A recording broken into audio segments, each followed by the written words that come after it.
kita sudah menemukan CCTV yang bisa mengungkap secara jelas tentang konstruksi kasus ini.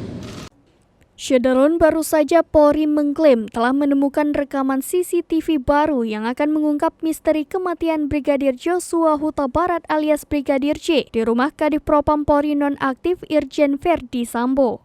Irjen Pol Dedi Prasetyo, Kadif Humas Polri mengatakan rekaman CCTV tersebut disita dari sekitar tempat kejadian atau TKP yang tak lain rumah Irjen Verdi Sambo.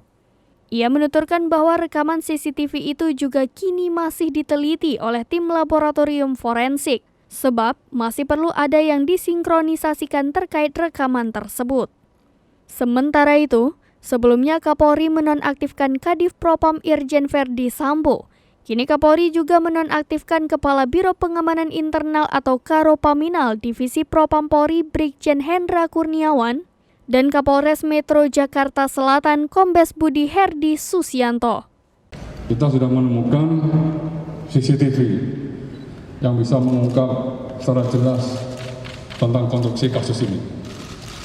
Dan saat ini tim dari CCTV ini sedang didalami oleh tim sus yang nanti akan dibuka apabila seluruh rangkaian proses penyidikan yang dengan tim sus sudah selesai. Jadi biar tidak sepotong-sepotong, kita akan menyampaikan secara komprehensif apa yang setelah dicapai oleh tim sus yang dibentuk oleh Bapak Kapolri. Pertama yang dinonaktifkan adalah Karopaminal, Brigjen Pol Hendra Kurniawan.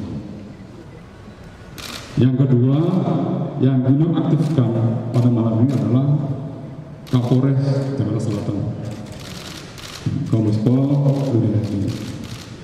Khusus untuk Kombes Pol Budi Herdi, nanti siapa pejabat sementaranya nanti akan secara administratif akan ditunjuk oleh Kapolda Metro Jaya.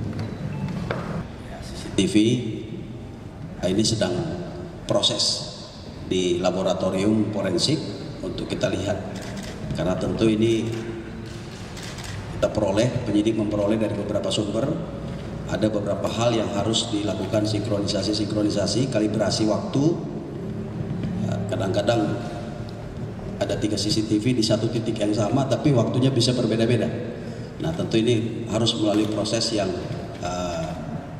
dijamin legalitasnya. Jadi bukan berdasarkan apa maunya penyidik, tetapi berdasarkan data atau metadata daripada CCTV itu sendiri. Tentu kita Polri akan mengupdate kembali, terutama terkait dengan proses ekshumasi. Mungkin nanti akan bisa kita update kembali jadwalnya. Tetapi secepat mungkin karena kita juga mengantisipasi terjadinya proses pembusukan terhadap mayat. Saya kira demikian yang bisa saya berikan kepada rekan-rekan pada